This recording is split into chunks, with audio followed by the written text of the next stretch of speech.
My husband snuck a woman into our basement during a pandemic, while my kids and I were asleep upstairs. I haven't posted my story here yet, but I guess it's time. Apologies for the long rant, I need to put this somewhere, I guess. Almost 6 months ago, I woke up sometime between 11 and midnight to my 15-month-old crying. I checked the monitor thinking her dad would be in with her, as he was still up and had been taking night duty the past few days to try and wean her. He was not in the man cave nor either of the bathrooms, which was weird. I went to the main floor to look for him but didn't see home. Went back upstairs to check, but didn't find him. At this point I started to get a little worried that something had happened to him, and then when I went back downstairs, I noticed the door to the unfinished basement was shut, which was unusual. I started to open the door when my husband came out. I asked him what he had been doing and he replied, looking at my baseball cards. He went upstairs to our daughter and I went down to the basement because something felt off. At first I didn't notice anything including baseball cards, but then I heard a weird noise and there was a half-dressed female trying to hide in the corner by the water heater. I asked her who she was. She told me Ashley, and I turned around. Abs headed back upstairs, where I took my daughter from my husband and told him he needed to leave. He asked where he should go and I told him I didn't care. I went back downstairs to the basement and the girl Ashley was climbing out one of the windows. I said you can use the front door because I'm polite like that.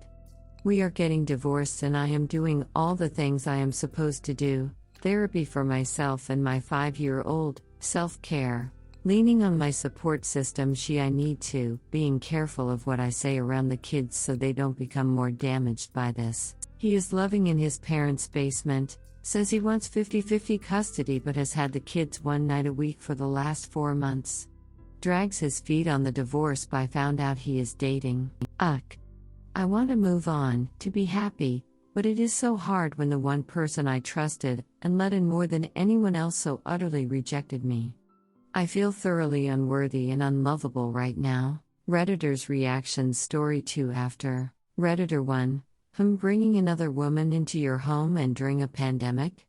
Clearly he's not worried about the safety of your 15-month-old, let alone yourself.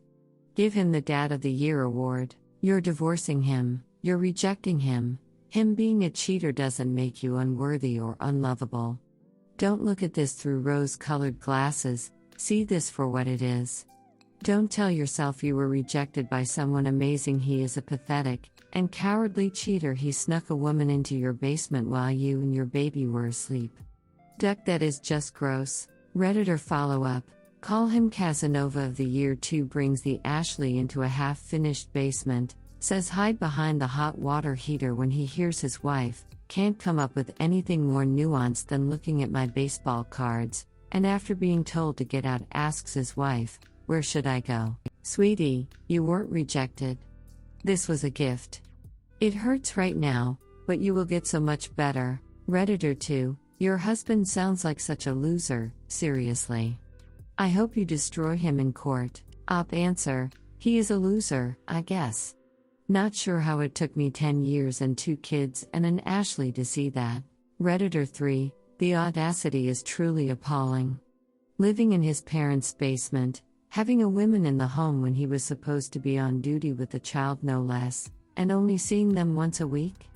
No way he should get 50-50. I'm so sorry you are going through this. What is wrong with men like this? They have it all and still need more? Redditor follow-up. The audacity, right?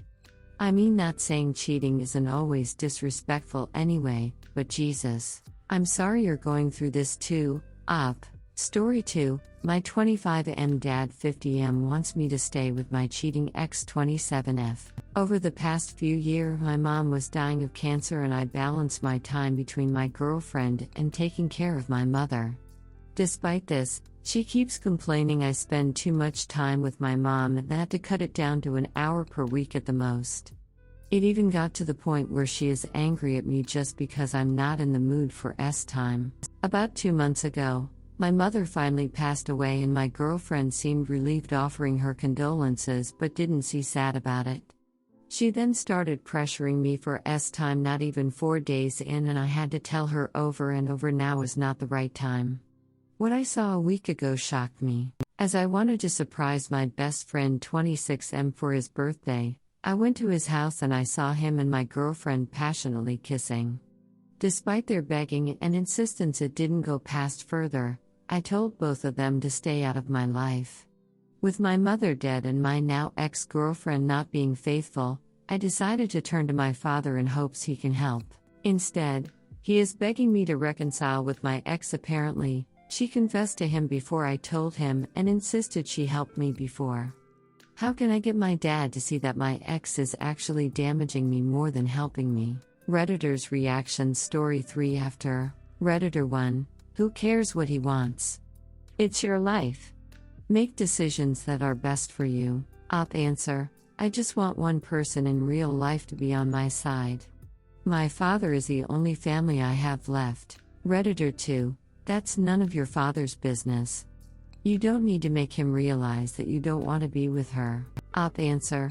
I just worry that the decision I make might cause my father to stop contacting me. Redditor 3. Why exactly do your father's wishes come into play, and does he know how she behaved during your mother's illness? She keeps complaining I spend too much time with my mom and that to cut it down to an hour per week at the most.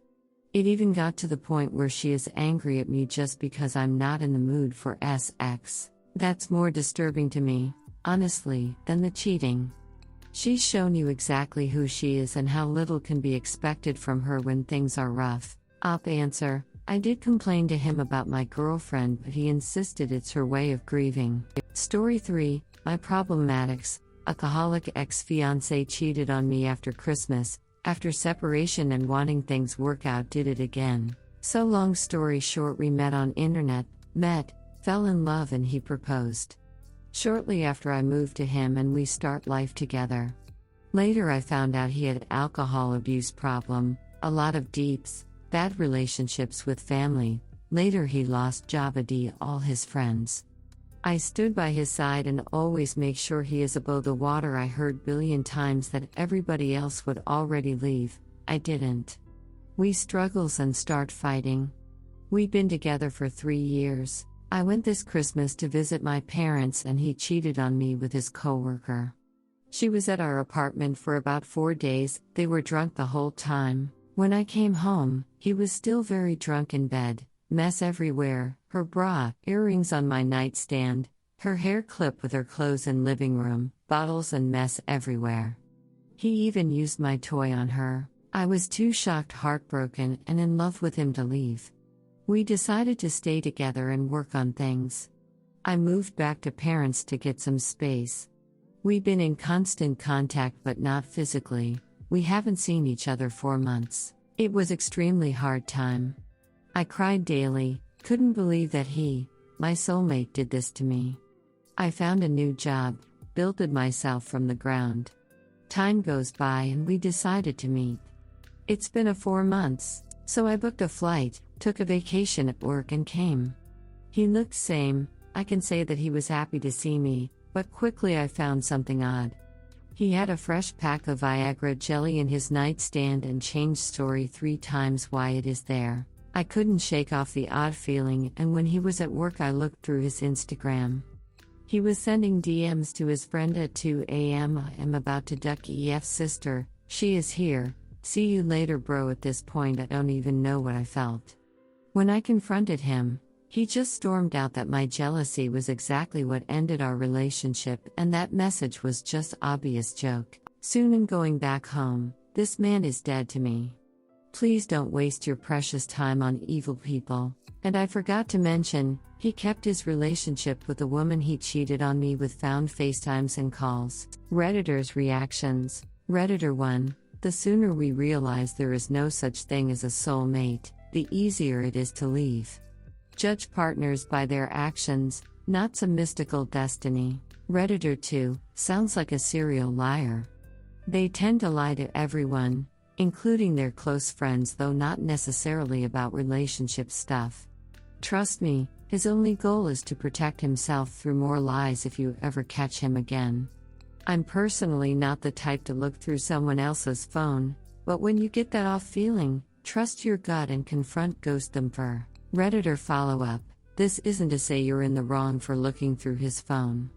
I'm just saying if I ever felt the need to look through someone else's phone, I'd already be gone.